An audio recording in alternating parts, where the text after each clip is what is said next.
Blessed are the merciful, for they shall obtain mercy. Heavenly Father, merciful God, thank you for sikati imuna nga nang ipakita ti ayat, nakapakawan, grasya, ken kaasi kada kami. It is only by your mercy and grace, that's why we are here today, thanking you, praising you, and worshiping you. Mabigbig mi Apo Diyos, dahito kaasim nga nagdakkel Apo nga bendisyon, tibiyag titunggal maysa. And today, as we listen to your words, it is my prayer, Father, have mercy on us. Tapno ti kasta Apo kat we put these words into practice, iti panagbiag mi.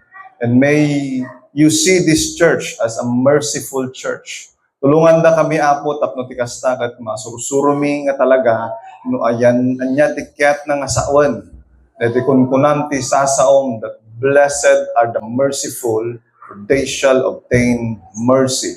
Take your place in our hearts, not only today, but every day of our lives. In Jesus' mighty name I pray.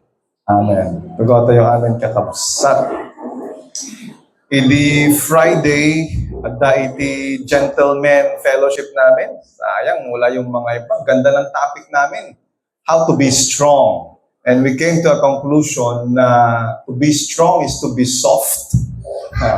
Swerte yung mga asawang babae na nakadalo yung asawa niya nung Friday. To be strong is to be soft. Pero hindi ibig sabihin na malambot ka or mahina ka. But actually, that is the strength of character, your obedience to God, your faithful living, ken panagtalag kini Apo Diyos. Palakpakan tayo man, nagiti gentlemen tayo dito church. It's really our prayer nga ang mga lalaki dito sa church natin ay masurutan tayo. Amin, ti ustong on how we will lead our families to the Lord. Kat maragragsakan at makakita kadagiti gentlemen dito church. Blessed are the merciful, for they shall obtain mercy. Nasa panglima na po tayo sa ating series na Marks of a Blessed Life. Yung last man, Bro Alan. Nasa Sermon on the Mount, that we are on the Marks of a Blessed Life. Tapos na natin yung apat. Yung apat dyan. Ano yung una natin na mark of blessedness? Blessed are the poor in spirit, for theirs is the kingdom of heaven. Number 2, blessed are those who mourn, for they shall be comforted. Blessed are the meek, for they shall inherit the earth. Last Sunday, blessed are those who hunger and thirst for righteousness, for they shall be satisfied. Panglima na tayo. Number 5 natin is, blessed are the merciful, for they shall obtain mercy. Kurang ramay na talagang ako na isadya nga PWD. Blessed are the merciful, for they shall obtain mercy. Kaya adatalo nga pasat na nito ay sermon tinatangal daw. The basis of mercy, benevolence, and blessedness of mercy. Agtayag tayo dito. Kaya kung nagtayag at nalpasen.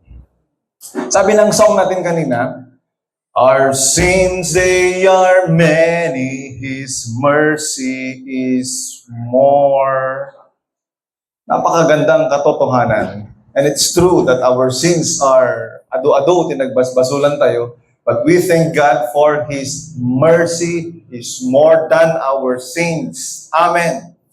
Actually, without the mercy of God, I will not be here today. Baka kayo rin.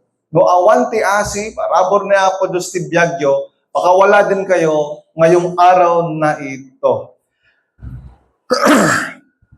Iti grasya, nagdumaan ti grace and mercy. Grace gives you what you don't deserve. But mercy withholds from you what you deserve. We don't deserve the blessings of the Lord. We don't deserve His eternal life. We don't deserve His peace. We don't deserve His joy. But He gave it to us anyway through Jesus Christ, and that is called grace. But mercy is something else. It withholds. Itantan na pa lang. Ang nga itad ka na tayo, something that we deserve. What we deserve, according to the Bible, is the just punishment of our sins. We deserve condemnation. We deserve the guilt of our sins. We deserve to be judged. But mercy says, agmat iti mercy kakabsat. Masapol tayo iti parabor ni Apo Diyos. Masapol tayong matlang iti asi ni Apo Diyos. Amen.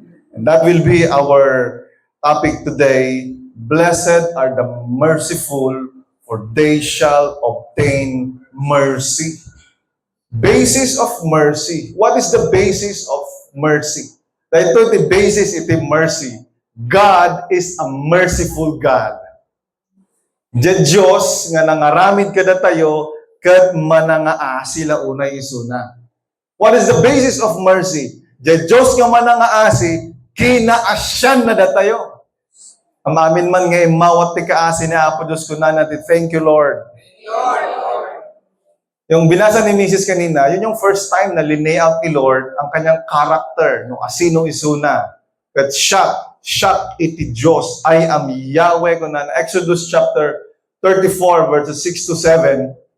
Sabi diyan, and the Lord passed by before him and proclaimed, the Lord God, merciful and gracious, long-suffering and abundant in goodness and truth.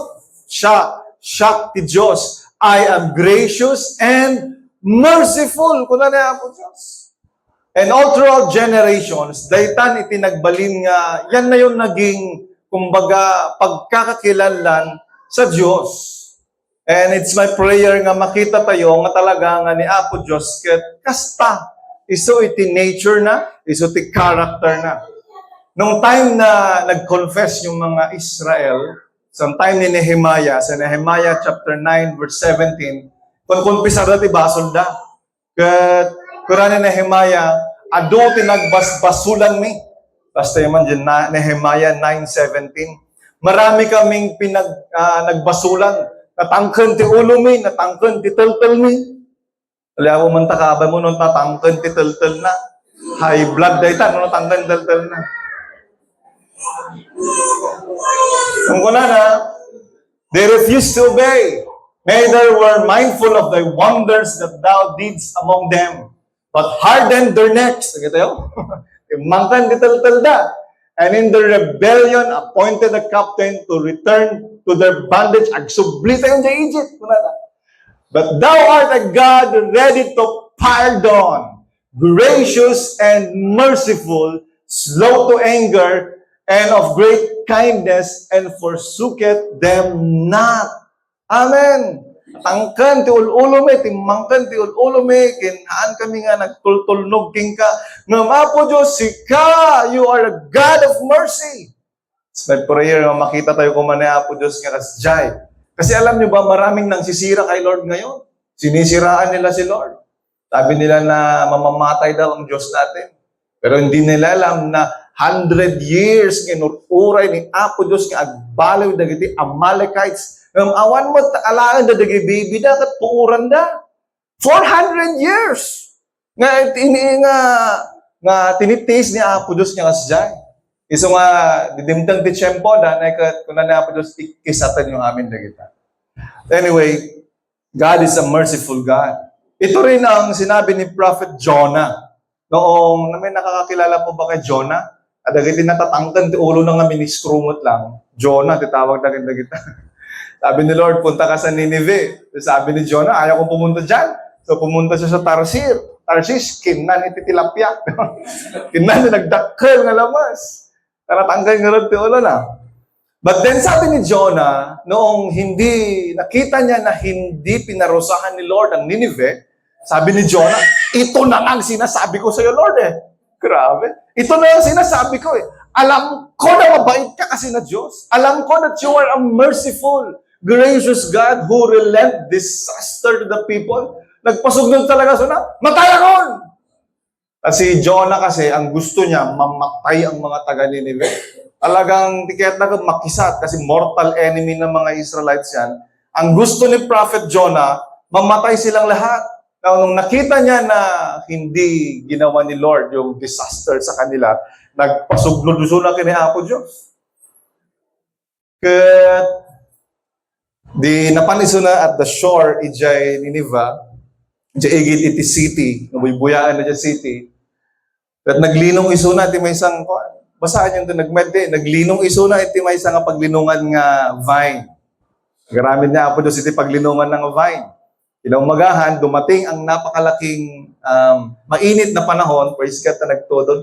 Kat nalungsod dyan paglinlinungan ni Jonah, nakaumot ni Jonah, apay nga linungsok mo na ito, wala naman kina Apo Diyos. Kat kaiso na nga linong ko.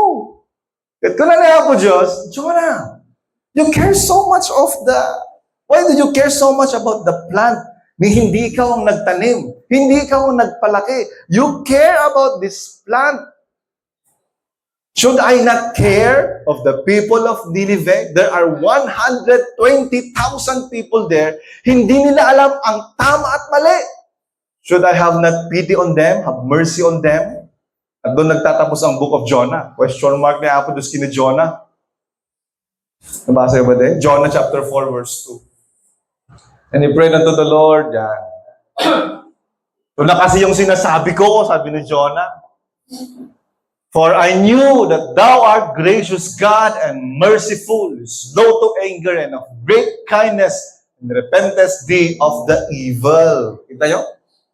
Ikinaimbag ni Apo Diyos. Now, no ni David damagan tayo, si David ata ang grabe ang sinulat niya about the mercy, the grace of the Lord.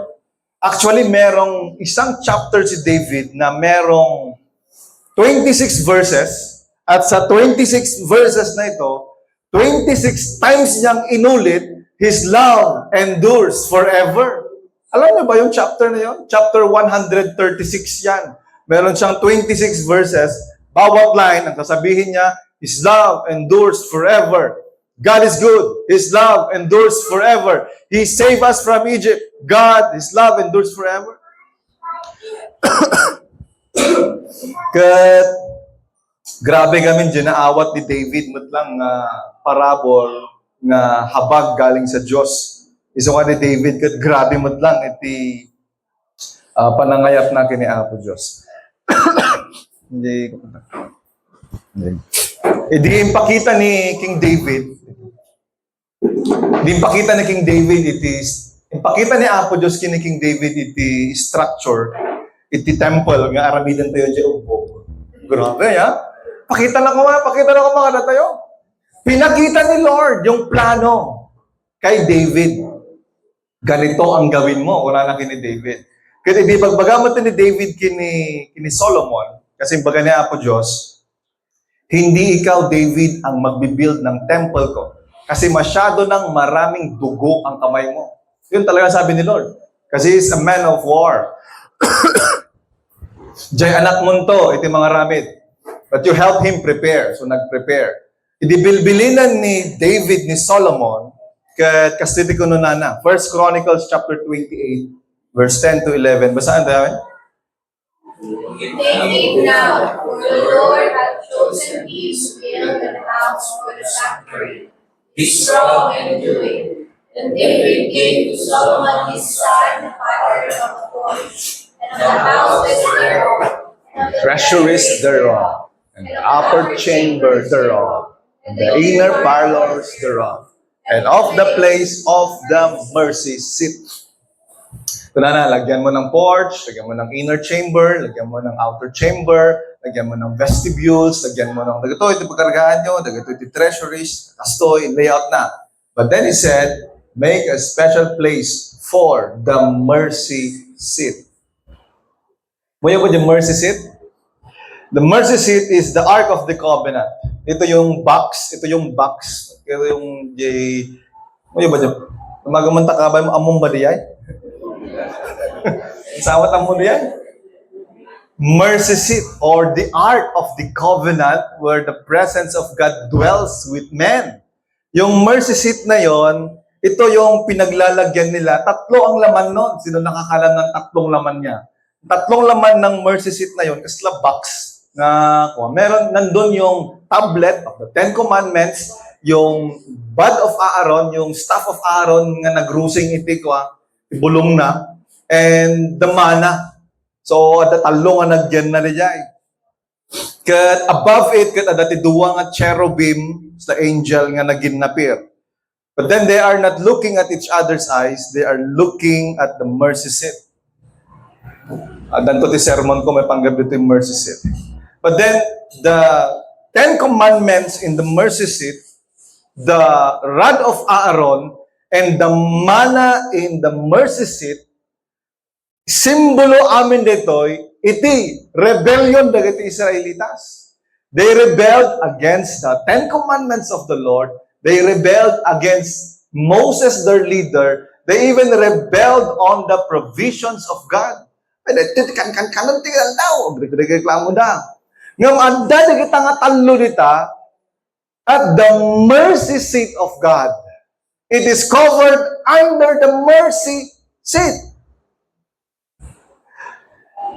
It also represents order, life, and sustenance. Today we enjoy life, sustenance, and order. Gapula ang iti asi ni Apo Diyos. Bagamta ka ba mo, gapulang ti asi ni Apo Diyos. It is because of God's mercy that we can live, we are sustained, and not in chaos. Kat every time we sin, the Old Testament gamin iso dayay iti place of atonement. Every time we sin, the cherubims are not looking at each other's eye. Mayat iti panakaramid na ito eh.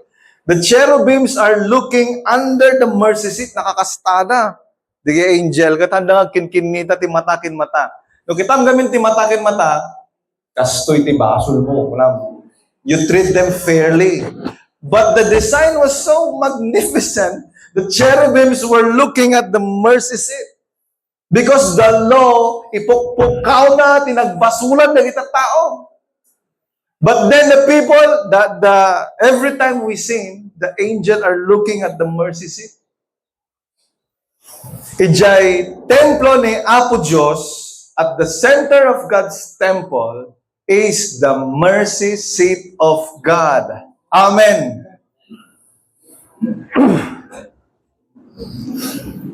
Ijay Lamentation chapter 3 verse 22 to 23. Bugbagana dita. We are not consumed. Basaan tayo man, kunana?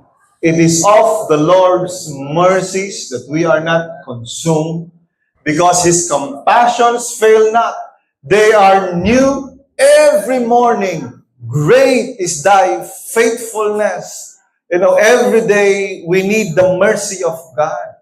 Okay, sabi sa katabi, you need the mercy of God. Every day, tayo, bawat isa sa atin, kailangan natin ng habag ng Diyos. No, handa tayo lang siguro kaasyan ni Apo Diyos. Every time na agbasol tayo, ay baka nabayag tayo nga napuura na yan. May mga taong sinasabi nilang, gusto ko fair si Lord sa akin. Ay, huwag mong sasabihin yan. If God will just be fair with you, straight in the eye, ay baka matagal ka nang nahatulan. I thank God for God is not fair. He is merciful. Amen. God is merciful. Psalms 103 verse 10, yan din ang sinasabi niya. God has not dealt with us according to our sins. Mayata. Basahan tayo amin ko na. He has not dealt with us as our sins deserve, or repaid us according to our offenses. Mayat matan, nagsayat niya po Diyos. God is a merciful God. What is the basis of mercy? Ni Apo Diyos, mana nga asi. All throughout, from Old Testament, aging ganat in New Testament. Ije baruwa tulag, almost lahat ng miracles ni Jesus Christ, driven by mercy. Iti biblical definition, iti mercy kat compassion in action. Hindi lang yung basta may simpatya ka or nakikidalamhati or basta naaawa ka. Mercy is compassion in action. Hindi lang yung basta you pity someone. You are compelled to do something. Katulad ng Good Samaritan. He was compelled to do something and help the needy person. Hindi katulad ng mga Pharisees na, kaasim at pinanawan lang. Pity ang tawag doon. But mercy is compassion in action. At dati aramidin na. And that is biblical mercy. Now, si Jesus Christ, every time agministro iso na, it is because He had compassion. Ada compassion na. Ada kita tao. Matthew chapter 9, verse 35 to 36. When Jesus saw the crowds, kunana, nga kaslada nga naiyaw awan, kaslada ka kaasi. Basahan tayo. Then Jesus went to all the towns and villages, teaching in their synagogues, preaching the good news, Healing every disease and every sickness. When he saw the crowds, he had compassion for them. because they were weary and worn out like sheep without a shepherd. Lahat ng pagmiministro ni Jesus Christ, whether teaching, preaching, healing the sick, casting out demons, amin nga milagro nga aramiden ni Jesucristo, every ministry that Jesus Christ did was fueled by compassion. Amen. May one time na naglalakad si Jesucristo. May sumigaw, Jesus! Jesus, Son of David, have mercy on me! Nagpukaw so na. Nagito yung mga natangkad ulo ng disipulo. Talaka! Pinatalnada ni Bartimeus. But Bartimeus, from the top of his lungs, shouted all the more. Narinig niya kasi na parating si Jesus Christ eh. Jesus, Son of David, have mercy on me! Nangag niya po Jesus kat pinaumay na. Pero napakakupan ni Lord eh. Nakikita niyang bulag pero sabi niya, anong gusto mo? And sabi ni Bartimeus, Lord, that I might receive my sight. And Jesus Christ said, your faith has made you well. Kung umawag tayo lang kini Apo Diyos for mercy, kaasyan na tayo ni Apo Diyos. Amen. Pagkang takabay mo, kaasyan na kamot ni Apo Diyos. Saan nga kaasi kamot Kaasi kamot. Kaasyan na ka ni Apo Diyos. Meron one time, nagtuturo si Jesus Christ sa synagogue. Kasi yung parang simbahan nila noon eh. Mga gatherings nila. Nagtuturo si Jesus sa isang synagogue. Tinawag niya ang isang babae, bent over. Siguro scoliosis ba? Or babalin nga na sobrang scoliosis. Bent over, sabi ng Biblia, for over 18 years. At sabi ni Jesus, umay ka dito eh, kunana. Kunana Apo Diyos, from today, you are loosed from your infirmity. At yung babaeng yon tumayo at glorifying and praising God. Na yung leader ng synagogue, kunana ka, adamot iti inam nga aldaw nga pa nagtrabaho. Apay nga tatpakay mo, umay at paagas ti aldaw iti duming ay panaginana. Yun kasi yung charge nila kay Jesus Christ eh, doing the work on Sunday.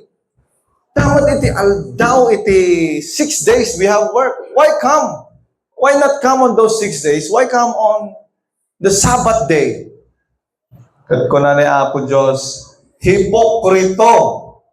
Di ba tonggal may sa kada kayo? No aldaw ti ina na, you lose your camel, you lose your horse, you lose your sheep. Tapno mapanda uminom. Apay nga pagulan nyo nga tatangal daw, nga daytoy nga bakit 18 years nga binalog ti kabusor, why would we pagulan tayo nga malusmot isuna on the day of Sabbath? Basahin tayo one day.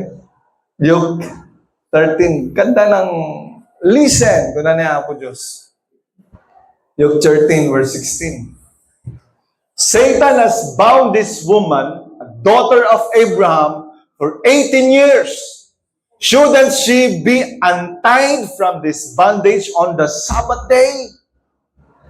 Kat nagtal na amin di kayo nakangag. Grabe di kaasi na Apo Diyos. Masya ni Suna. So ay bagam takabay mo, dapat adamat kaasim.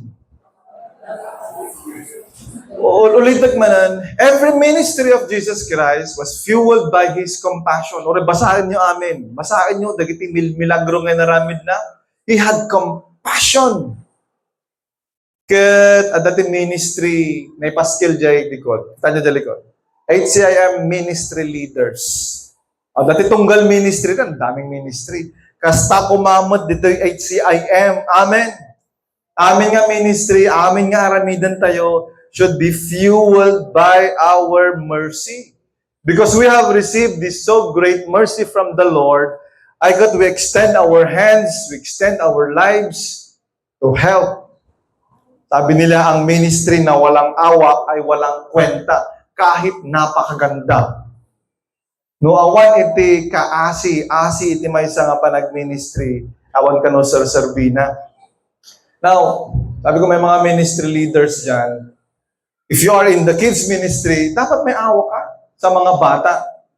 Yun yung fuel why we are doing the kids ministry, the youth ministry, gentlemen, G-forces. Kasi maasi ka kadagi ubing nga kaasi dagito yung ubing nga dumakil da nga saan da mo ti sasaw ni Apo Diyos. Kaasi dagito nga young people nga maiyaw awan da, they are not guided by the word of the Lord. Kaasi dagito nga gentleman nga timangmang nagdalang nga advice ket aginong takit di ba? You are driven by compassion and mercy. Kaasi dagito yung G-forces nga, labanan nila kayo, labanan ka kasi at dahil DJ nga compassion, why we do ministry. The reason why we do ministry is because of mercy. Amen. Now, the ultimate display of God's mercy to us is when He gave His Son to die on the cross in our behalf. Amen. Sabi ng Biblia, tayo dapat ang maparusahan, tayo dapat ang mapako sa cross. Pero katulad ni Barabbas, Jesus Christ was captured, was crucified, so that we will be set free.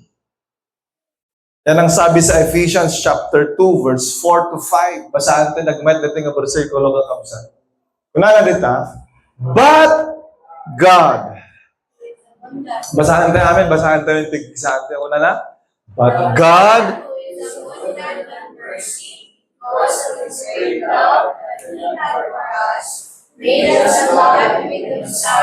even though we were dead in trespasses, by grace you are saved. God, our God who is abundant in mercy. I really thank the Lord for His merciful. Yan din ang sinasabi sa Titus chapter 3, verse 4 to 7. Na uray idi man nagbasol tayo pa eh. Basahan tayo manan ko na lang. But when the goodness and love for men appeared from God, our Savior, He saved us, not by works of righteousness that we had done, but according to His mercy, through the washing of regeneration and renewal by the Holy Spirit. His Spirit He poured out on us abundantly through Jesus Christ our Savior, so that having been justified by grace, we may become heirs with the hope of eternal life. Gapo iti asin ni Apo Diyos, iso nga maisalakan tayo. Not by the works that we have done. Kasi no, ipalpalastog mo kina Apo Diyos, kinaimbag mo, kung natin Biblia, they are all rubbish. May sala nga maruming basahan nga kuna iti Tagalog. That is why our hope only is in God. Nasabi ko last Sunday na lahat ng tao ay nagkasala. No one is righteous. No, not even one. Kat ang amin tayo kat nagbasol. Gaputa nagbasol, may hatol. At ang hatol ng Biblia is eternal separation from God, physical death, and spiritual death. But God made a way for us. It was Him who made a way for us. He gave His Son to die on the cross for us. Amen. Stress ko nga talaga dito eh. Basis of mercy. I am really stressing this out, that God is a merciful God. and He had compassion on us. Kasi pag naintindihan natin yung napakalaki, napakalawak, napakalalim na habag ng Diyos sa atin, madali na lang yung second point. Yung second point natin is benevolence. Benevolence is us, our response. Compassion in action. Naku naktatay, no talaga nga naawat mo. Kung talagang tinanggap mo ang pag-ibig, pagpapatawad, natanggap mo ang habag ng Diyos sa iyo, you can't help it but really give it back. You can't help it but to also be merciful. Amen! Dati istorya ti Biblia nga imunag ni Jesus Christ iti balay ti may nga Pharisees. Grabe si Lord, pumupunta siya sa mga may lepers, pumupunta siya sa mga tax collectors, pero pumupunta rin siya sa mga bahay ng mga kumbaga high-end people, mga Pharisee. Pumunta si Lord sa bahay ng isang Pharisee, kat idinangag di babae nga Dane Jesu Cristo, dyan di balay ti Pharisee. Pumunta yung babae, at on the doorpost, binuguan di babae ti saka ni Jesu Cristo. Not with water, but by her tears. Pinunasan na saka ni Jesu Cristo, not with cloth, but with her hair. Inanointara niya po Diyos saan nga simple nga lana, but with her alabaster jar, and poured out the most expensive nard ointment. At kung na di Pariseo, nga nang bisita kay Jesu Cristo, ano kaya gagawin natin pag bisita natin si Jesus Christ? Ano kaya ang i-prepare natin? Ano kaya ang ihanda natin? Grabe, no? But actually, Jesus Christ is not a visitor in our house. He is the master. Ano nga bisita? Pati bisita kat pumanaw eh. Ang bisita. Ang dito ay nagbisita ni Jesu Cristo. Kung nana niya Pariseo nga nang bisita kay ni Jesus Christ, nasabi nga, paypayso nga propeta na ito eh. Grabe. Kasi kung talagang propeta to, dapat alam niya na makasalanan. Yung Magdalena yun eh. Dapat alam niya na prostitute yung humahawak sa kanyang paa. Pero sabi ni Lord, Simon, nagana na. Simon tinagan na diya. Simon, no kas manggarigan ada tinakautang king ka, iti, kas manggarigan ada nakautang kanya, iti 1 million. Sino pong may utang dito na 1 million? Tama? Maliit yung pastor, 2 million sa akin. Kas manggarigan ada nakautang king ka, iti 1 million. Ang utang ka na ti 1 million. Tapos ang dalawat na nakautang ti 1,000. Ano nakautang ng 1,000 dito? Kat pinakawan ko isuda nga duwa, asino iti dakdakkel ti panagyaman na. But kung nanisimot, nakautang ti 1 million. Correct. Kung nani Apo Diyos kini Simon. Na ito'y nga babae, dakdakkel ti nagbasulan na. Kat makita ang dakdakkel ti panagayat na. Sika Simon, kunana, iti walay mo, awan tintip mo kapagbugwak ti saka. Haan na kayo nalantaran. Ngam iti nga babae, binubuan na ti saka, haan nga danong iti luha na. Haan nga pinunasan iti klot, ngam ti buok na. Sika Simon, haan na kayo nalantaran. Iti nga babae, the most expensive oil, ti panang anoint na kanya. Because she was loved much. She is serving much. Basahan, desot ko na niya po, Jesus. Sa Luke 7:4-7. Therefore I tell you, her many sins have been forgiven. That's why she loved much. But the one who is forgiven little, loves little. Kita yun? Pag naintindihan mo yung love ni Lord sa'yo, na ikaw nga, di ba, Pastor Andrew? Ikaw nga, Pastor Tarwin, di ba? Ngam no, ti panagkita, ang gamit ti bagay ba't, awan baso ko. Basit lang, ti panagayat mo ito kini Apo Diyos. It is my prayer that we see our condition, for in the Spirit, and we mourn over our sins, and we cry out to the mercy of the Lord. At makita Lord, grabe ti basol ko, grabe ti nagkuranga, grabe gayam, ang atraso ko sa'yo. At kunana, he who loves, sin has been forgiven much, he loves more. And same is true with the way we do ministry. We understand, we do benevolence.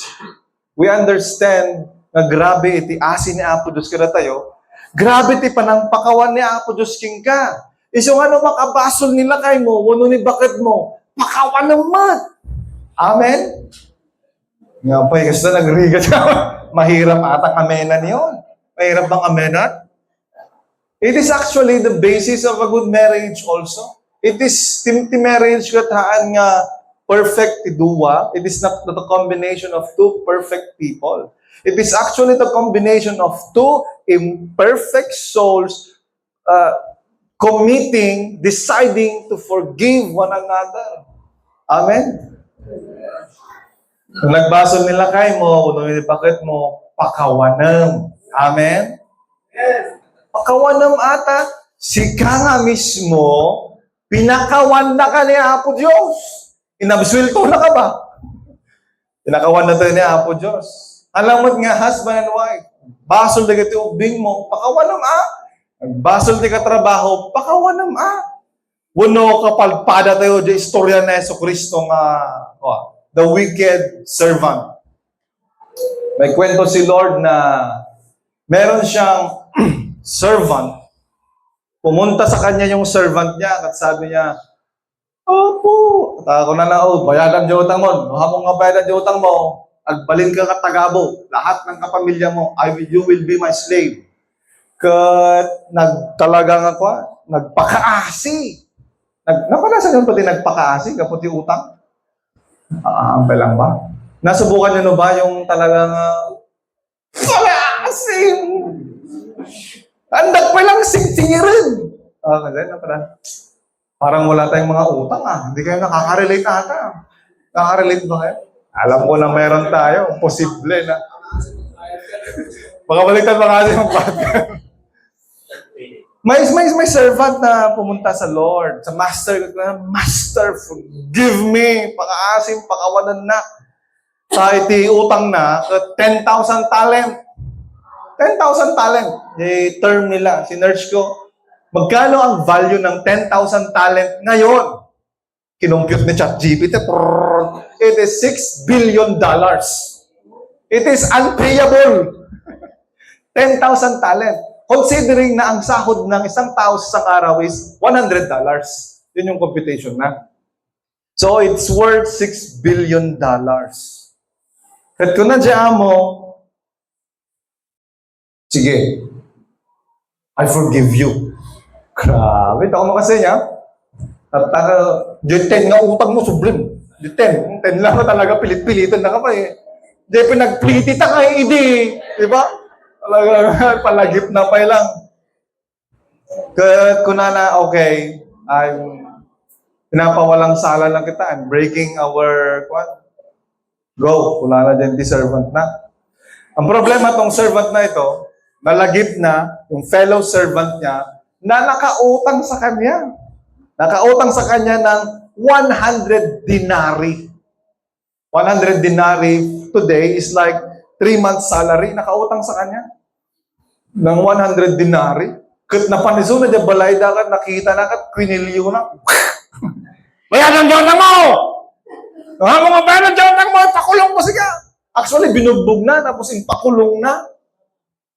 Narinig ng amo, yung ginawa ng servant. Pinatawag na yung servant. Kat kunana, I pitied on you. I showed mercy on you.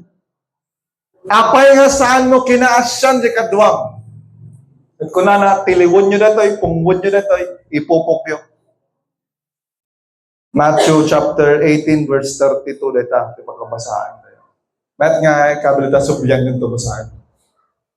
And after he had summoned him, his master said to him, You wicked slave, I forgave you all that debt because you begged me. Shouldn't you also have had mercy on your fellow slave as I had mercy on you? Nakita yun, di prinsipyo ni Apo Diyos. God expects us to be merciful because He had shown us so much mercy. Amen. The benevolence niya kung kunada. our response to this great mercy of God is benevolence, compassion in action. Kat, nung basahan tayo yung Biblia, majority nga kiniapod Diyos kitwa. Everything that He gives to us, everything, He expects it to flow through us. Everything that God is giving you, expect it nga ag-flow mo at through king ka. Maraming tao ang hindi masaya because what God gives to them, it ends with them. Pag sabi sa katabi, it should not end with you. Pinakawan na ka ni Apo Diyos, agad, pakawan ka mo ta. Han nga, pinakawan na ka ni Apo Diyos, madik ni mang pakawan, aho, awan, di kinasaan, di ba? Kinaasyan na ka ni Apo Diyos, agad, kaasi ka mo ta. Han nga, awan, madik ni mang kaasi. Inikan na ka ni Apo Diyos, ay kat, mangtag ka mo ta. Han nga, awan, kukwak amin dito. Amen. What God gives to us, He expects us to flow through us. God is so merciful. The Bible is full of stories about mercy. Actually, nung pinag-aralan ko ang mercy, ay sus, ano ko nga? Paano ko to i-summarize? From Genesis to Revelation is the story of the mercy of God. Kasi nga ko na Jeremiah chapter 6 verse 8, listen, man, what you ought to do. Dahil ito'y ti dapat nga aramidon ti tao, kunana. To do justly, to walk humbly before God, nga medyating nga nakat, to love mercy. Dapat nakat yung mercy dito. Swerte ni mercy. Saan yung mercy faith, di ba? He had showed you, O man, what is good, and what doth the Lord require of you, to do justly, to love mercy, and to walk humbly with thy God. Ijating nga iti, kaya't na po Diyos ka mapasamak kat iso iti panangaasi tayo. Actually, even in the blessedness or the beatitudes, 9, para kanya kat 9. Sa mga iba kat 8 daw eh. Pero 9, para sa akin 9. Ijating nga iti beatitude, nung kataan niya ito dyan, makilima. At the heart of the beatitude is the mercy of God. Prinsipyo iti mercy iti adaijay. Amen. Whatever you do to the left or to the right, just make sure nga dalat na ti asim. Adda iti kaasim. Na mauding ang puntos kat blessedness of mercy. The blessedness of being merciful, napakasimple lang. You will obtain mercy. That is the promise. The blessedness of being merciful, kat makaasyan kan tomot into no tiyempo na. Hindi nagbasol ni David. Grabe yung kasalanan ni David. Nagalaso na ti sa baling asawa. Kat pinapatay na pa siya asawa na. Grabe din ang kasalanan talaga. Grabe yung kasalanan ni David. Kung hatulan yon sa law of Moses, patay si David. Adultery and murder ang ginawa ni David. The only reason why, panangkita, no apay niya kinaasyan ni Apo Diyos ni David, alam niyo kung bakit? Patak-patak lang na ito yung hangan na isurat. Gapo na ta, noong kauupo ni David as king, sinarunan na ni Saul, kinaasyan na iti may nga tao nga PWD.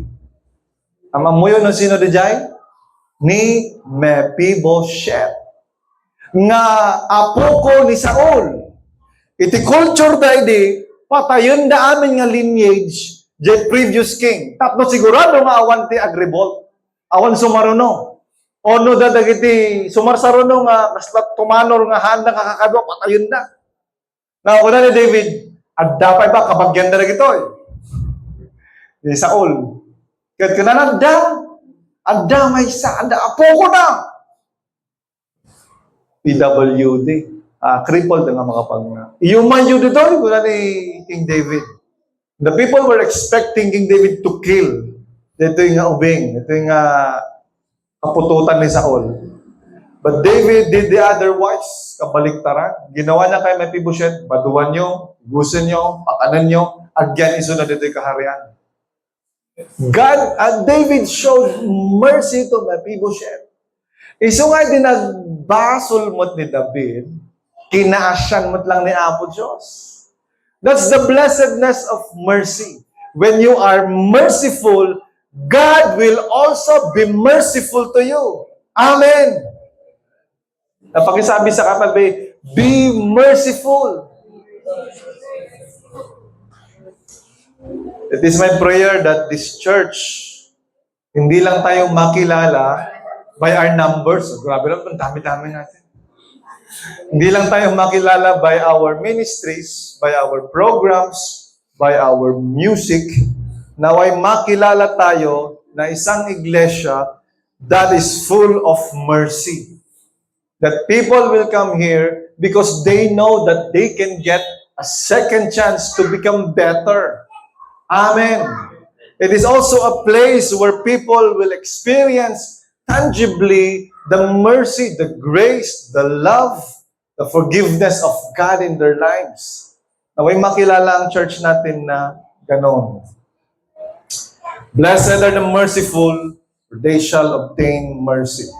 Kat ulitak manan, iti basis, iti mercy, kat di Apo Diyos mismo, mamananaasi. Kat kinaasyan na tayo. I-response tayo kat benevolence, compassion in action. Kat agyaman tayo tayong promise ni Apo Diyos that if we are merciful, we will also obtain more mercy.